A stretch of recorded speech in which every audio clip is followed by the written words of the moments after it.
Với cuộc bầu cử Tổng thống Mỹ 2024 đang đến gần, Nga, Trung Quốc và Iran bị tình báo Mỹ cáo buộc can thiệp vào quá trình bầu cử. Dù cộng đồng tình báo chưa tìm thấy bằng chứng rõ ràng về sự can thiệp trực tiếp, các quốc gia này vẫn bị cáo buộc sử dụng các chiến dịch ảnh hưởng nhằm tác động đến cử tri và kết quả bầu cử. Trước những cáo buộc này, cả Nga và Trung Quốc đều mạnh mẽ phản đối, nhấn mạnh rằng các cáo buộc này là vô căn cứ và mang tính suy đoán ác ý.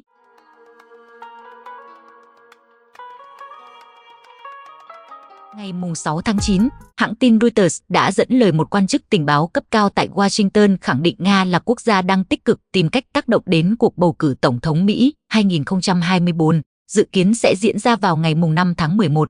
Quan chức này cho biết Nga không chỉ dừng lại ở các nỗ lực truyền thông, mà còn có thể đang triển khai các chiến dịch gián điệp mạng nhằm gây ảnh hưởng đến quá trình bỏ phiếu và dư luận. Trong khi đó, Trung Quốc được cho là tập trung vào các cuộc bầu cử cấp thấp hơn tại Mỹ, nhằm tạo ảnh hưởng sâu rộng và bền vững hơn. Ngoài ra, Iran cũng là một đối tượng được nhắc đến với việc gia tăng các nỗ lực nhằm tác động đến cử tri trong các cuộc đua tranh tổng thống và quốc hội Mỹ. Quan chức này cho rằng Iran đã học hỏi từ các chiến dịch trước và hiện đang hoạt động mạnh mẽ hơn trong kỳ bầu cử này. Tuy nhiên, Văn phòng Giám đốc Tình báo Quốc gia Mỹ đã công bố rằng sau khi điều tra và theo dõi sát sao, cộng đồng tình báo nước này không phát hiện bất kỳ bằng chứng nào về việc các nước ngoài can thiệp trực tiếp vào cuộc bầu cử Mỹ 2024. Điều này cho thấy mặc dù có những lo ngại về các chiến dịch ảnh hưởng từ Nga, Trung Quốc và Iran, vẫn chưa có chứng cứ xác thực về sự can thiệp có hệ thống từ những quốc gia này.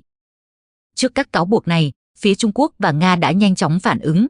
Ngày 7 tháng 9, phát ngôn viên Đại sứ quán Trung Quốc tại Washington, ông Lưu Bằng Vũ, lên tiếng bác bỏ cáo buộc Bắc Kinh can thiệp vào cuộc bầu cử Mỹ. Ông khẳng định những cáo buộc này không có cơ sở thực tế và hoàn toàn là những suy đoán ác ý. Trung Quốc không có lợi ích gì trong cuộc bầu cử Mỹ và không tìm cách can thiệp. Bắc Kinh cũng mong muốn phía Mỹ không đưa ra những cáo buộc vô căn cứ, gây căng thẳng quan hệ song phương. Về phía Nga, phát ngôn viên Điện Kremlin, ông Dmitry Peskov, cũng lên tiếng phủ nhận các cáo buộc từ phía Mỹ. Ông cho biết Nga không tham gia vào bất kỳ hành động nào nhằm tác động đến kết quả bầu cử tại Mỹ, đồng thời cho rằng những cáo buộc này là một phần trong chiến dịch thông tin sai lệch nhằm bôi nhọ Nga. Điện Kremlin khẳng định rằng các cáo buộc không chỉ gây ảnh hưởng tiêu cực đến quan hệ ngoại giao giữa hai nước mà còn là bước đi nguy hiểm, có thể làm gia tăng căng thẳng chính trị. Trong bối cảnh cuộc bầu cử Tổng thống Mỹ đang đến gần, những cáo buộc về sự can thiệp từ nước ngoài đã và đang trở thành chủ đề nóng. Tuy nhiên, việc tìm ra bằng chứng cụ thể và rõ ràng vẫn còn là một thách thức đối với cộng đồng tình báo và giới chức Mỹ.